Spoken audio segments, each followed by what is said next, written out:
자, 지금부터 이제 전자기학, 전기자기학 오리엔테이션을 갖다 시작하도록 하겠습니다. 자, 일단은 전자기학이란 무엇이냐부터 얘기하죠. 그래서 우리는 이제 첫 번째 전자기학이라고 하는 것은 정기적인 현상과 자기 현상, 그리고 전기하고 자기의 상호작용을 이용해서 전자기 현상의 전반적인 것에 대해서 연구하는 학문이다. 이같이 얘기하고 있죠. 그래서 우리가 이제 전기자기학 하게 되면은, 자, 전기현상과 자기현상인데, 우리는 이 부분을 갖다가 우리는 전개, 여기는 자개, 이런 식으로 얘기를 좀 하고 있습니다. 그래서 전개와 자개에 관련된 상호작용에 의해서 전자기 현상을 갖다가 다루는 학문이다. 라고 얘기할 수 있죠. 그래서 전개는 전기력선에 의해서 발생되고 있는 거고, 자개는 자기력선에 의해서 발생되고 있는 그런 부분입니다. 그렇기 때문에 전기력선과 자기력선은 근본적으로 같은 힘이다. 자, 그 이유는 결국은 전기에서 전류가 흐르게 되면 전류에서 자기력선이 발생하게 되고, 자기력선이 변하게 되면 또 전류가 흐르게 되는 그런 현상이 발생하고 있기 때문에 서로 같은 힘이다라고 얘기하고 있어요. 또 한 가지, 전류에 의해서 전자석을 갖다 만들 수 있죠. 그렇기 때문에 전자석처럼 전기를 자기력으로 만들 수도 있고, 반대로 자기력을 갖다가 전기로 만들 수 있는 그런 부분이 존재를 하게 됩니다.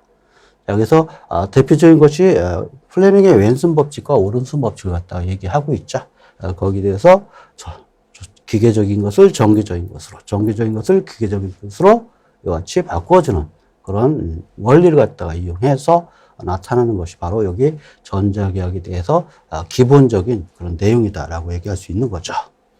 자, 이와 같이 전기하고 자기는 밀접한 서로 관계를 갖다가 가지고 있기 때문에 서로 상호작용이 상당히 중요합니다. 그래서 전기에서 자기가 발생하게 되고, 자기에서 전기가 발생하게 되는 이런 상호작용을 우리가 배우게 될 것이고요. 이를 통해 가지고 우리는 전자기다, 즉 전개와 자기의 작용이다. 그래서 합해가지고 우리는 전자기다라고 얘기하고 있죠. 그래서 때로는 여기를 전기자기라고 분리하는 경우도 있습니다. 이렇게 해서 우리는 전자기라고 하면 전기와 자기의 합성어다라고 생각할 수 있죠.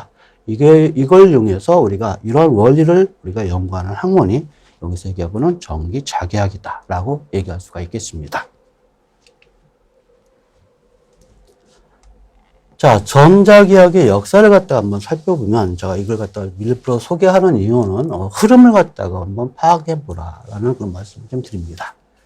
처음에 마찰전기, 즉 어떤 유전체를 갖다가 마찰을 갖다가 시키게 되면 거기에서 플러스 마이너스의 전기가 발생하고 있다는 것은 고대 그리스에 의해서 이제 기록이 된 바 있고요.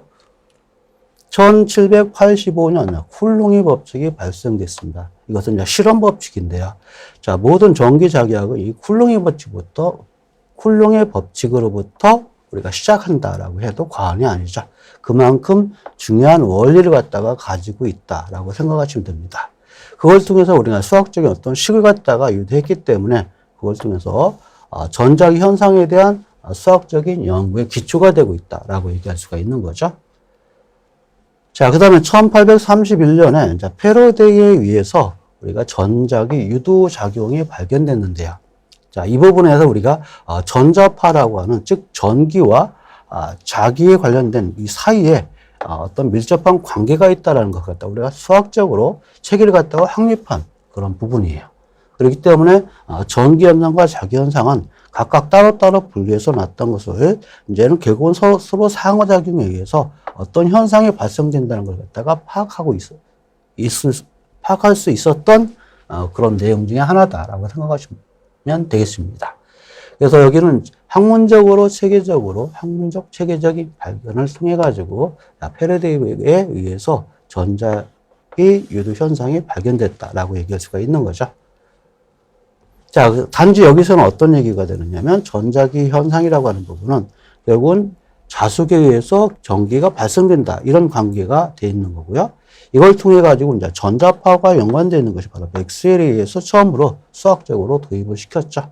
자, 패러데이 같은 경우는 전기에 의해서 자기에 의해서 따로따로 독립적인 그런 부분이었었는데 이 두 개를 갖다가 합쳐가지고 우리가 전자파에 대한 개념을 갖다가 도입을 시킨 것이 1873년 맥스웰에 의해서 발생된 거죠. 그래서 전자기에 대한 개념이 전기 자기장에 대한 개념이 수학적으로 우리가 표현할 수 있었다라는 거죠. 그래서 전자파에 대한 존재가 이때 처음으로 우리가 존재하고 있다는 것을 제창을 하기 시작했고요.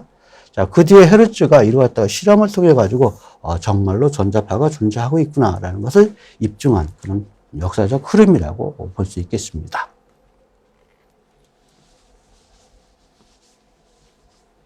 자, 그래서 우리가 전기자기학의 응용 부분을 갖다 보게 되면은 우리가 전기자기의 유두현상과 그 다음에 전류 간의 상호작용에 의해서 전자기 유두현상에 의해서 우리는 어떻게 됩니까? 전기에 의해서 자기가 발생되고 자기에서 전기가 발생된다는 그런 부분 때문에 결국은 발전기의 원리하고 전동기의 원리들의 각종 제품에 개발되고 있더라는 얘기죠. 자, 그래서 가장 대표적인 것이 아까 말씀드렸던 것처럼 발전기는 플레밍의 왼손, 전동기는 플레밍의 오른손에 관련된 형태로서 반대가 여기 있죠. 그래서 우리가 이 부분이 플레밍의 왼손입니다. 왼손 법칙에 의해서 이쪽은 플레밍의 오른손 법칙에 의해서 우리가 응용해가지고 그 원리를 갖다가 전자제품에서 개발을 하고 있다라고 생각할 수 있겠죠. 자, 그 다음에 계측기의 개발로 정밀 계측과 제어가 가능하게 됐고요. 자, 헤르츠가 이를 갖다 실험적으로 입증했기 때문에 계측기에 이걸 갖다가 활용할 수가 있더라라는 것. 자, 그 다음에 전기 물리학 분야에서 기본 전하량의 연구로부터 전자론이 도출되고 음극선이나 전기 분해의 기초 이론의 확립을 갖다가 할 수 있다. 그 기본이 전기자기학의 응용이다라고 얘기할 수 있겠습니다. 전기 물성론에서는 전자기 유체역학 또는 및 플라즈마 공학이라고 하는 새로운 분야에서도 이 전기자기학에 대한 이론을 갖다가 응용해서 발전시키는 데 영향을 주었다라고 생각할 수 있겠습니다.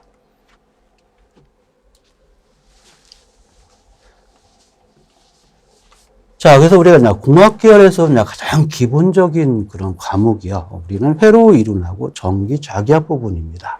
그래서 보통 회로 이론이 가장 기본적이다라고 얘기하고 있어요. 그런데 이제 자기학은 상당히 수학적으로 회로 이론보다 좀 어렵습니다. 그 다음에 물리적인 개념이 많이 들어가 있죠.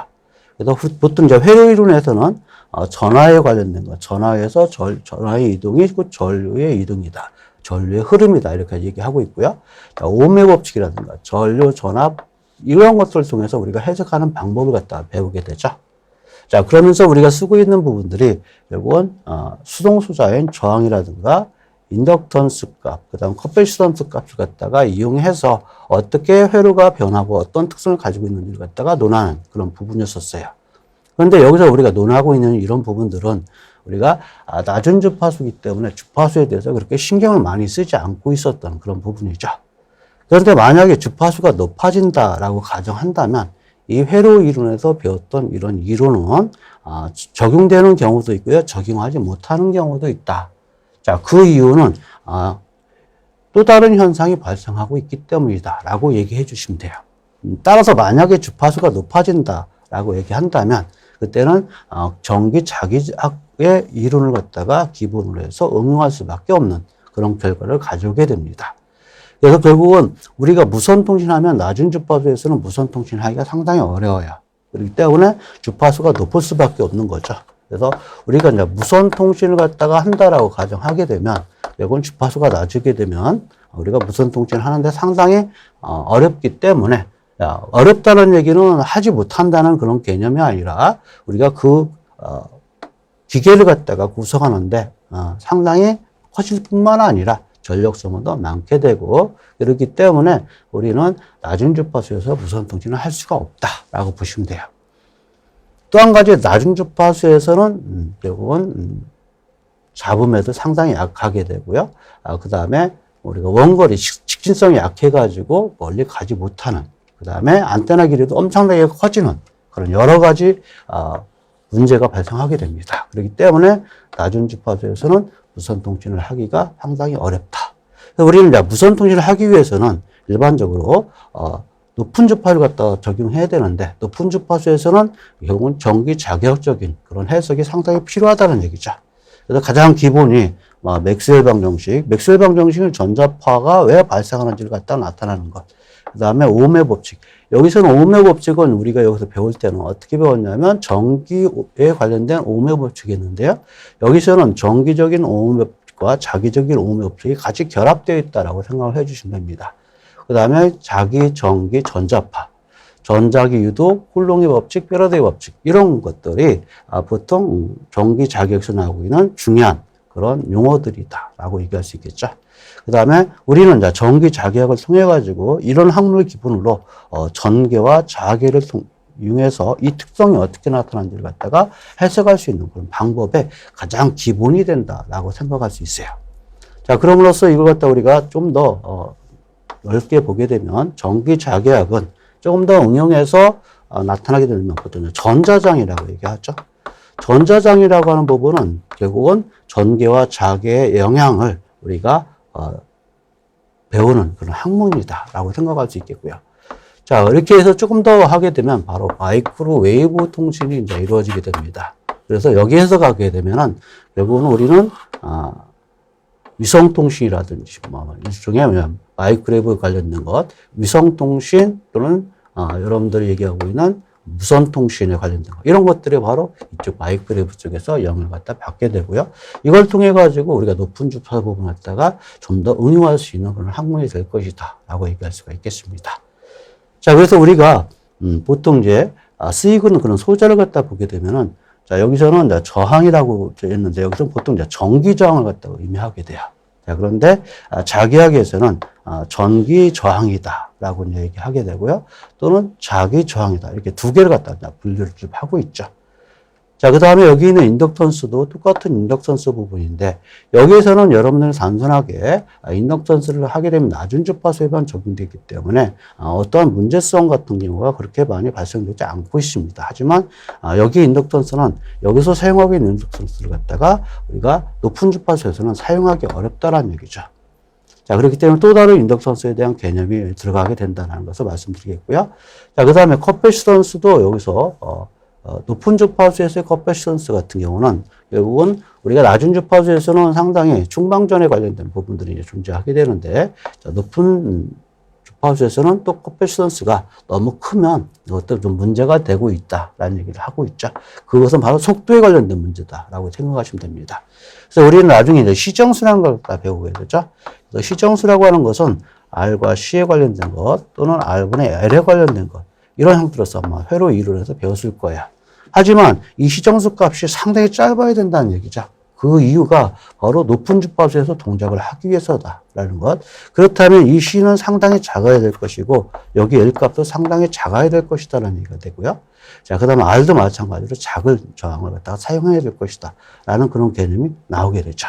그렇기 때문에 회로 이론에서는 일반적인 유선통신에 관련된 것이라든가 낮은 주파수에서 동작하는 그런 부분을 갖다가 배운다고 생각한다면, 전기 자기학은 높은 주파수 성분을 통해서 어떻게 동작하고 그런 것들을 어떻게 어떠한 성질을 갖다가 가지고 있는지를 배우는 그런 학문이다라고 보시면 됩니다. 따라서 우리가 전기 자기학을 배운다는 부분은 결국은 높은 주파수를 배운다는 것이 될 것이고 무선통신의 가장 기본적인 학문이 될 것이다 라고 얘기할 수가 있는 거죠. 자, 그래서 우리가 전기자기학 학습 내용을 갖다 보게 되면 전하에 관련된 부분이 있습니다. 그래서 전하에서 힘이 발생되고 전기가 발생되고 전위, 전승물수, 정전 용량, 이런 것들을 갖다가 우리는 배우게 될 거야. 그렇기 때문에 가장 전하에서 발생되는 기본은 바로 전기력선이 발생된다는 거죠. 전기력선이 발생됨으로써 힘이 발생되고 전개가 발생되고 전위가 발생되고 전승밀수가 발생되고 정정 용량이라는 그런 부분에 이제 충전이 되는 그런 형태가 만들어지게 될 거예요. 그렇기 때문에 전하에 대한 개념이 상당히 중요한 가장 기본적인 그런 학문이다라고, 즉 이론이다라고 생각할 수 있겠습니다. 그 다음에 자아에 관련된 거죠. 보통 자아하게 되면은 우리가 자석을 갖다 생각을 하게 되는데요. 그 자석의 자기력선에 의해서 힘이 발생되고 자괴가 발생되고 자위가 발생되고 자속 밀도가 발생되고 이런 것들이 이제 존재를 하게 되고요. 그런데 이제 전하하고 자하고 이제 비교해 보게 되면 여기서는 또 한 가지는 어떠한 부분에 자성체 부분이라는 성질을 가지고 있는 이 물질이 있다는 거죠. 여기서는 이제 우리가 유전체라고 이제 얘기를 하게 되는데 유전체에 대해서 전하를 갖다가 활용하는 부분과 자성체에 대해서 자를 갖다가 활용하는 부분. 자, 그 다음에 인덕턴스라는 개념이 이제 여기서 나오게 되는 그런 부분입니다. 여기서는 정전 용량이 적용되고 있는 거고요. 자하 쪽에서는 바로 자속에 의한 그런 부분이기 때문에 인덕턴스에 대한 내용을 갖다가 다루게 될 것이다 라는 얘기를 하게 돼요. 자, 그러면 이 두 개에 대한 이론을 갖다가 배웠으면 자, 우리는 이걸 두 개를 통해서 전개와 자개의 관계를 갖다가 나타나게 되죠. 즉 여기서는 이제 전개가 발생된 거고요. 이쪽에서는 이제 자개가 발생되고 있습니다. 힘은 모두 다 똑같이 발생하고 있죠. 자, 그럼으로써 두 개에 의해서, 두 개의 결합에 의해서, 상호작용에 의해서 전자파가 발생될 것이고, 전자파를 통해서 우리가 어떤 신을 갖다가 송수신하기 위해서는 안테나에 대한 경우로 서로 연결시켜서 사용할 수 있는 그런 개념이 나타나게 된다라고 볼 수가 있는 겁니다. 자, 그래서 우리가 전기자기학에 대한 우리가 강의 구성을 갖다가 한번 살펴보게 되면 먼저 벡터에 대한 개념이 나오게 됩니다. 이 벡터에 대한 개념은 무선통신 제가 얘기했었는데요. 어떤 안테나의 송신 부분과 안테나의 수신 부분을 갖다가 생각하게 되면 송신 안테나에서 수신 안테나로 우리가 신을 갖다가 보내줘야 돼요. 즉 전자파를 갖다가 송신해줘야 된다는 소리죠. 자, 그러면 결국은 서로 다른 방향으로 이와 같이 모든 방향으로 전자파가 나간다고 했을 때 결국은 이 수신 쪽에서 나타나고 있는 이쪽 방향에 대한 값이 존재하게 될 것이죠. 그러면 여기다 수신되고 있는 이때의 전개와 자개값, 즉 우리가 여기서 얘기하는 전력은 얼마만큼 수신이 될 수 있느냐를 갖다가 계산하려면 이쪽 방향으로 나타나고 있는 전개와 자개와의 관계를 갖다가 계산을 해줘야 되죠. 자, 그래서 또 하나는 어떤 A라고 하는 전하하고 B라고 하는 전하가 있다고 가정하게 되면 A라고 하는 전하가 B라는 전하를 통해 가지고 우리가 힘이 발생하게 되는데요. 힘이 발생하기 위해서는 어느 쪽으로 힘이 발생하는지 그때의 그 크기는 어떻게 되고 방향은 어떻게 되는지를 갖다가 우리는 알아줘야 되겠죠. 자, 그렇기 때문에 결국은 이와 같은 모든 내용을 갖다가 살펴볼 때 우리는 크기만을 나타나고 있는 스칼라량보다는 스칼라량도 중요하겠지만 크기와 방향을 동시에 나타날 수 있는 그런 벡터에 대한 개념을 갖다가 우리는 알아두는 게 상당히 중요하다라는 그런 말씀을 좀 드리겠습니다. 자, 그렇기 때문에 우리가 전기자기학을 갖다가 배우면서 가장 중요한 개념이 바로 벡터라는 개념을 갖다가 알지 못하게 되면 여러분들 상당히 어려운 그런 내용이 될 것이다라는 얘기죠. 그렇기 때문에 벡터에 대한 개념을 알아야 될 것이고요. 그 다음에 이 부분을 통해 가지고 우리가 이제 해석할 때 좌표계 부분을 갖다 생각을 하게 돼요. 자, 공간 그냥 단순하게 공간이다라고 얘기한다면 그냥 직각좌표계면 끝납니다. 하지만 그 도체가 어떻게 구성되어 있느냐에 따라서 도체를 갖다가 구성하게 되면 이렇게 될 수도 있고 원이 될 수도 있고요. 이와 같이 타원이 될 수도 있고 자, 이런 여러 가지 현상들이 이제 발생을 좀 하게 되죠. 자, 그렇기 때문에 각각의 도체에 맞게끔 어떤 공간에 맞게끔 우리가 해석하는 그런 부분이 필요하죠. 그렇기 때문에 가장 대표적인 직각좌표계가 필요하게 되고요. 또 한 가지는 원통좌표계가 필요하게 되고요. 그 다음에 구좌표계가 필요한 이와 같이 세 가지 좌표계가 존재를 한다라고 보시면 됩니다. 자, 기타 여러 가지 좌표계가 있는데 우리 전기자기학 부분에서는 이 세 개의 좌표계로서 우리가 다루게 될 것이다 라는 그런 말씀 좀 드리겠습니다. 자, 그래서 왜 우리가 벡터가 필요하고 좌표계가 필요한지에 대해서 좀 설명 좀 드렸고요. 자, 그래서 우리가 벡터에 대한 개념이 그만큼 중요하다라는 말씀 좀 드리겠고요. 자, 그 다음에 우리가 이제 전개 부분에서 보게 되면 처음에는 우리가 시불변, 시간에 따라서 전개가 변하지 않을 때 그때의 특성을 갖다가 살펴보는데 거기에 적용되는 부분에 의해서 홀롱의 법칙이라든가 가우스 법칙, 그 다음에 발산에 대한 개념, 그 다음에 에너지와 전해의 관계, 그 다음에 정전 용량 이런 내용을 다루게 될 거예요. 그렇기 때문에 이 부분은 모두 다 시작이 바로 전하에 의해서 발생되고 있죠. 전하에 의해서 쿨롱의 법칙이 발생되는 것이고 이걸 통해서 힘이 발생되고 전기가 발생되고 자, 이런 것들을 갖다가 다 정의하게 된다라고 생각하시면 돼요. 자, 그렇기 때문에 우리가 전기자격을 딱 공부하는 데는 상당히 용어가 중요하다라는 말씀을 좀 드립니다. 그래서 용어를 갖다가 여러분들이 정확하게 이해를 할 수 있다면 적어도 40% 이상은 여러분들이 전기자격을 갖다가 잘 할 수 있다라고 생각할 수가 있는 거죠. 자, 그 다음에 이제 자계 부분입니다. 이제 자계 부분에서 보게 되면 이제 우리도 이제 자계자 11번 부분을 갖다 배우게 되는데요. 거기에 대해서 우리가 일반적인 선으로, 직선으로 되어 있느냐, 무한대의 값이 되어 있느냐, 아니면 유한한 값이 되어 있느냐에 따라서 우리가 비우사버로 법칙을 갖다 모두 다 적용시킬 수 있는 반면에 암페어 주의제법 같은 경우는 적용시키는 부분이 이제 한계가 있다라는 얘기죠. 그렇기 때문에 암페어 주의제법 법칙은 결국은 무한장 직선이라든가 무한장 직선도선, 원통도선, 그 다음에 무한장에 대한 그 길이를 갖다가 가지고 있다라든가 또는 어떤 면을 갖다가 가지고 있을 때 암페어 주의제법 법칙을 갖다가 적용을 하게 되죠. 그렇기 때문에 비우사로 법칙이 어려웠던 그런 걸 갖다가 좀 더 간단하게 개선할 수 있는 그런 법칙이 바로 암페어 주의적분 법칙이다라고 얘기할 수 있겠습니다. 자, 이런 법칙을 통해서 이제 우리는 배우게 될 것이고요. 이것은 바로 이제 전류에서 발생되고 있는 것들이죠. 자석 밀도, 벡터 회전과 유도 법칙을 통해 가지고 우리가 이걸 통해서 우리가 전개가 즉 전압이 어떻게 발생되는지를 우리가 배우게 될 것이다라고 보시면 됩니다. 또 한 가지는 이런 것들을 통해 가지고 우리 자기력선이 발생되는데요. 자기력선이 발생되는데 자성체에 따라서 우리가 각각의 크기가 달라져요. 이것도 우리는 나중에 추자율이라고 얘기하게 되는데 자성체 물질에 따라서 자기가 발생되는 부분이 각각 달라지게 된다라고 하는 거죠. 그래서 자성체에 대해서 그 특성에 맞는 형태로서 우리가 자기가 어떻게 발생되는지를 우리가 이제 배우게 될 것이다라는 거죠.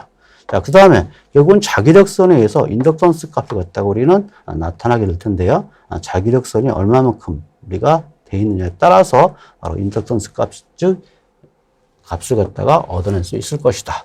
인덕턴스는 자기력선, 즉 자석에 의해서 이제 발생되고 있는 거기 때문에 자, 이 부분은 바로 L 값이 이제 고정되어 있었고요. 앞에서는 이제 정전 용량을 갖다가 우리가 배웠던 부분인데, 자계 부분에서는 바로 인덕턴스를 갖다가 배우게 되는 그런 특성이다라고 보시면 됩니다. 자, 그러면 지금까지 배웠던, 앞에서 배웠던, 같이 시불변 전개하고 시불변 자계법을 갖다가 하게 되는데, 이번에는 이제 전개와 자계가 바로 시변이다라고, 시간에 따라서 변한다라고 생각하게 되면요. 그때서야 우리가 전자파라는 개념을 갖다가 가지게 돼요. 자, 서로 유도됐다라고 생각할 수 있는 거죠. 자, 전자유도라는 개념은 바로 바로 시변일 때, 두 개가 바로 시변일 때 발생되고 있는 것으로 거기에 따라서 전자계하고 맥스웰 방정식을 갖다가 적용시켜서 우리는 이걸 통해 가지고 전자파에 대한 원리를 갖다가 얻게 될 것이다 라는 얘기죠. 만약에 전개하고 자계가 시불변이라고 한다면 전자유도가 되지 않기 때문에 자, 이 부분은 전자파가 발생되지 않습니다. 따라서 우리가 전개하고 자계가 바로 시변일 때만 전자파가 발생되고 있죠. 그렇기 때문에 이런 부분을 갖다가 우리가 시변일 경우에 전자계에 대한 성질하고 맥스웰 방정식을 통해서 전자파가 어떻게 발생되는지 그 원리를 갖다가 설명하는 부분이고요.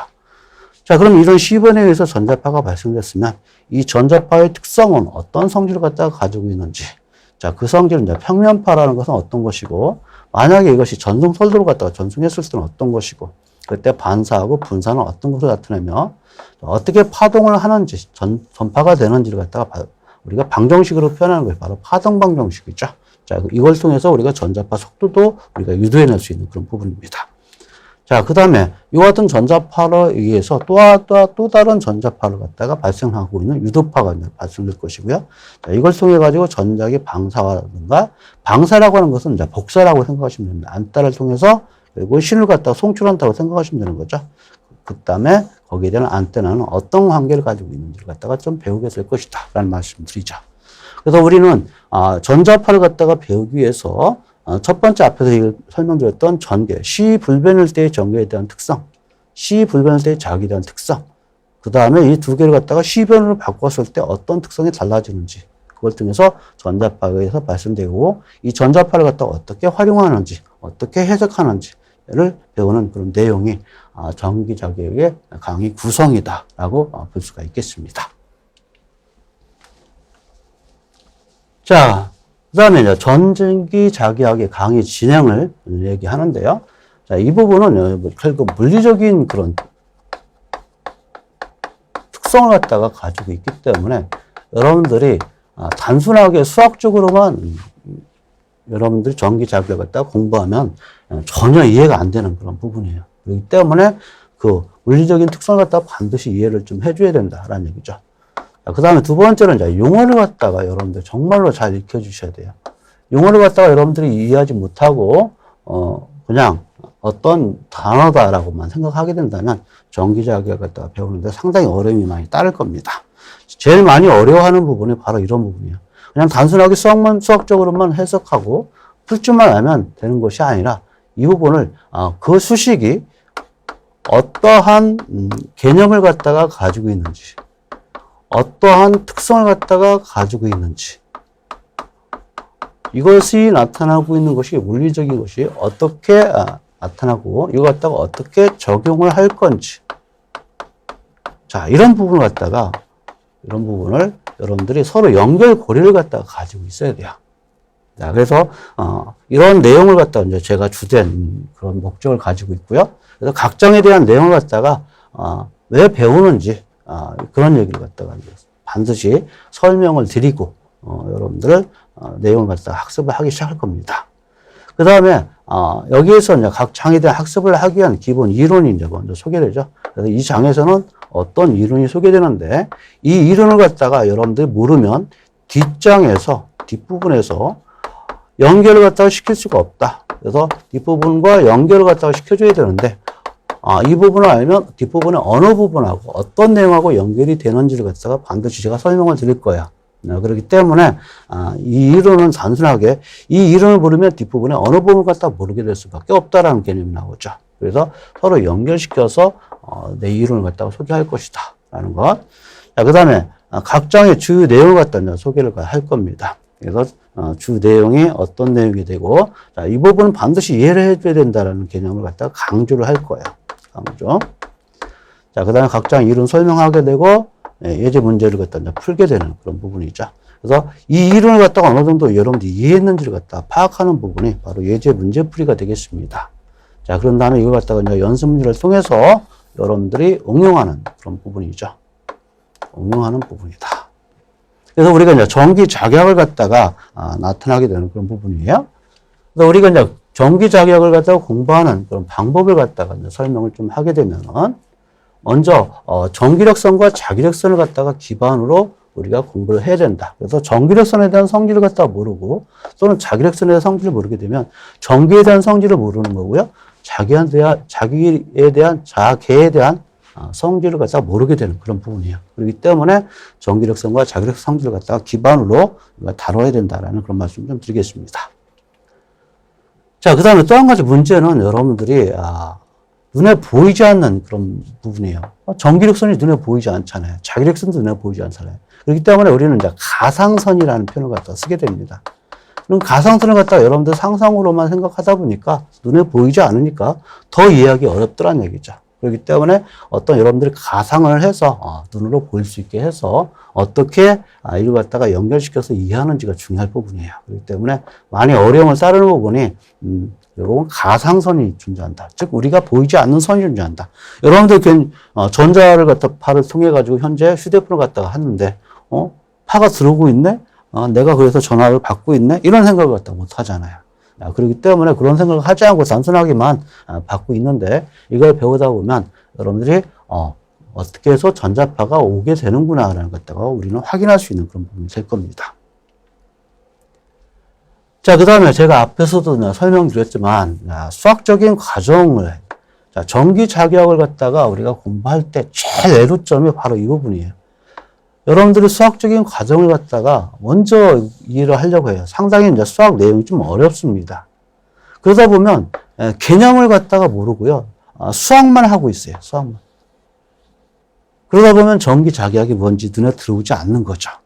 그렇기 때문에 제가 여기서 강조드리고 싶은 것은 결국은 수학적인 내용보다는 먼저 개념을 이해하게 되고 이걸 갖다가 먼저 이해를 하고 수학을 해도 돼요.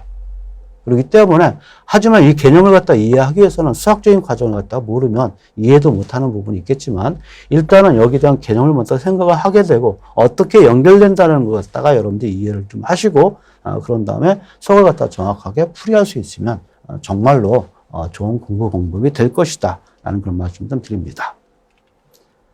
자, 그 다음에 앞에서 나온 내용하고 반드시 연결시켜라. 예를 들면 정기력선의 성질에 의하면 무엇은 뭐다. 예를 들면 정기력선을 볼 때는 정계의 색이라고 정의한다.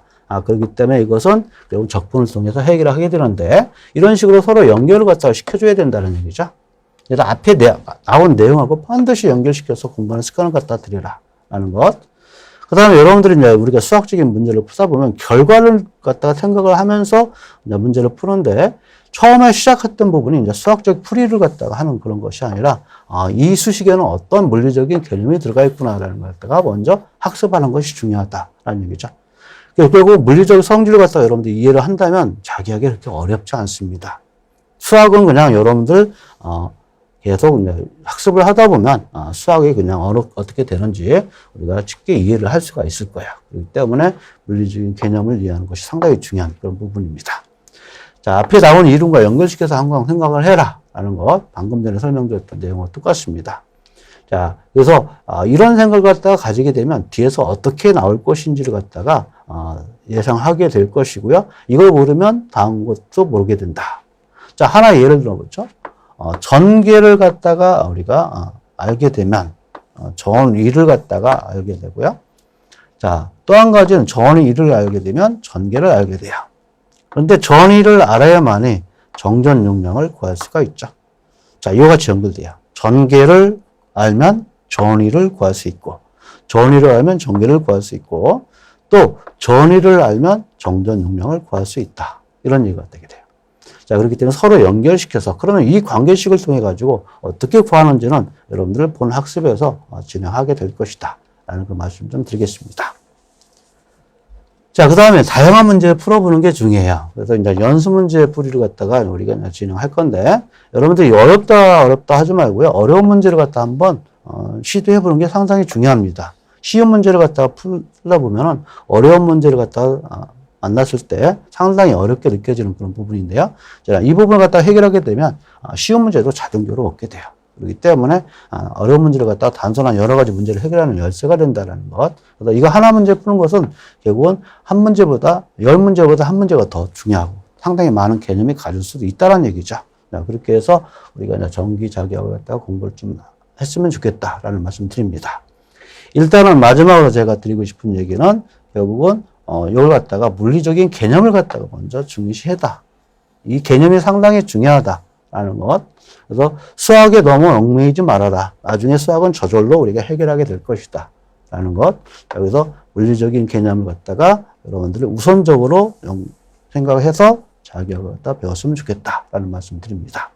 그런데 이게 상당히 공부하다 보면 어려워요. 물리적인 개념을 알아야 되라고 머릿속에는 있지만 사실 수학을 갖다가 모르게 되면 어떻게 돼요? 여러분들이 그냥 머리가 멍해져요. 그렇기 때문에 물리적인 개념을 갖다가 적용하지 못하는 경우도 있다는 얘기죠.